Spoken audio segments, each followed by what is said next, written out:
NUJ National Summit may have ended, but the memories of the three-day event will remain with participants. One of such memories participants from Akwa Ibom and 11 other states may not is a visit to one of the historic sites in Ota, Ogun State. Oduaikon unveils the site and its significance to Christians in Yoruba land.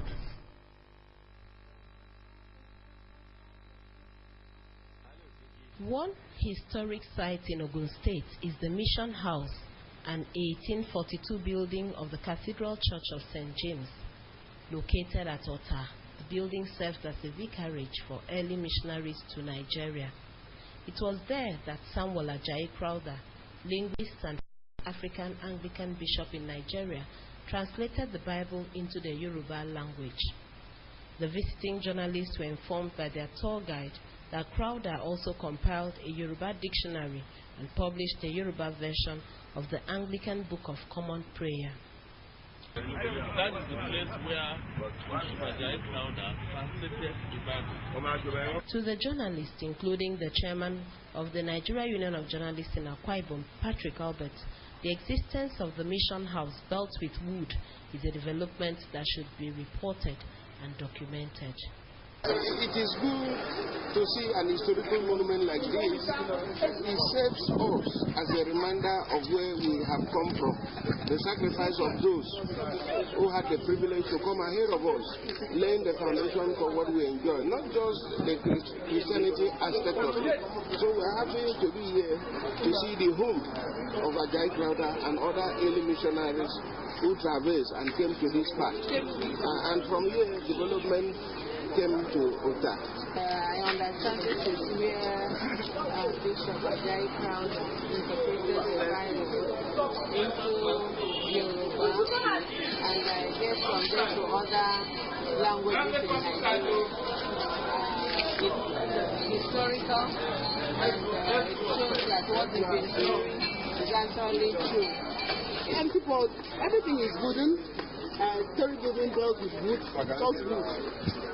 It's just beautiful to come to where the Bible was translated and understand this is the second story building in Nigeria on record. This is the second one. And I'm impressed. I wonder how this place was those years. Also getting to, we saw where Ajayi Crowther translated the Bible. All those sites that are making us very excited that we actually came on this tour. Uduakeko reporting. Hope rises for the release of abducted Chibok girls as President Muhammadu Buhari registers willingness to swap them for Boko Haram prisoners.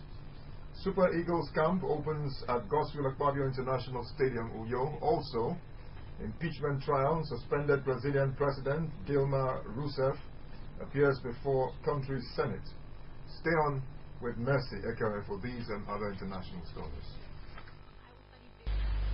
President Muhammadu Buhari has reiterated the federal government's commitment to the rescue of the more than 200 Chibok girls abducted by Boko Haram insurgents in 2014. In a post on his Twitter handle, the president expressed willingness to swap Boko Haram prisoners for the Chibok girls, but on condition that the terrorists are able to list those they want released and then come out and discuss with the federal government. The president also said the Boko Haram sect could choose an internationally recognized non-governmental organization they can communicate with if they do not want to have direct communication with the federal government. President Buhari's renewed commitment to rescue the Chibok girls comes few days after the families of the girls asked him to resign if he could not secure their release. The Federal Ministry of Sports and the Paralympic Committee of Nigeria has announced a contingent of 23 athletes and 6 coaches that will represent the country at the Rio 2016 Paralympic Games. The Paralympic Committee has confirmed that Nigeria will be competing in only 3 sports: athletics, powerlifting, and table tennis. Rio 2016 Paralympic Games will begin on September 7 and last till September 18.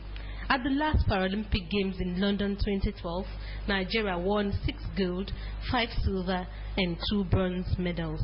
Ahead of Saturday's 2017 Africa Cup of Nations qualifier against Tanzania, the Super Eagles camp has opened at the Godswill Akpabio International Stadium, Uyo. The Deputy General Secretary of the Nigeria Football Federation, Emmanuel Ikpeme, is in the state, along with his team's assistant coaches. Super Eagles captain Mikel Obi is expected to arrive on Tuesday. The Super Eagles and their new technical advisor, Gernot Rohr, will use the match as a rehearsal for the 2018 FIFA World Cup qualifying series. The result of the Super Eagles play with the Taifa Stars of Tanzania will not count, but the outcome of an encounter with Zambia in Ndola on October 8th will set the tone for the Super Eagles World Cup qualifying campaign. On the foreign scene, suspended Brazilian President Dilma Rousseff has appeared before the country's Senate over her impeachment trial. Rousseff was suspended in May after the Senate put her on trial for administrative misconduct.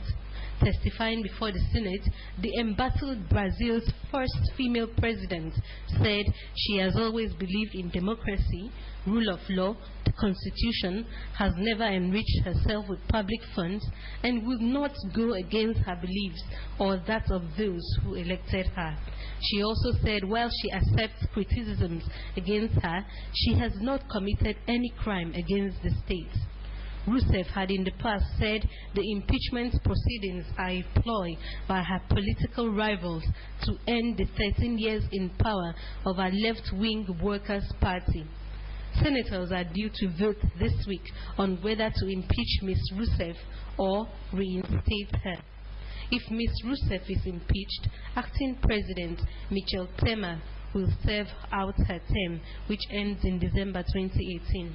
The Colombian government and the left-wing Revolutionary Armed Forces of Colombia, FARC rebel group, have finally reached a peace deal ending more than 50 years of conflict and 4 years of negotiations. The two sides had reached agreement on a comprehensive peace deal which addresses both causes and consequences of the conflict, while laying out a timeline for the over 7,000 rebels to lay down their arms and reintegrate with the Colombian society. You can also watch AKBC TV News online by logging on to akbconline.org or follow us on Twitter at AKBC45 or on Facebook at AKBC Channel 45. And now to end the news as top stories. The state government is to deal decisively with tricycle operators who use or allow their tricycles to be used for criminal activities. The Commissioner for Transport, Dr. Godwin Tugude, stated this when he met with tricycle operators at Government Primary School of Agobeita in Itu local government area. Also, the state government has established 30,000 hectares of cassava farms in 3 locations for cultivation of improved cassava cuttings for distribution to farmers.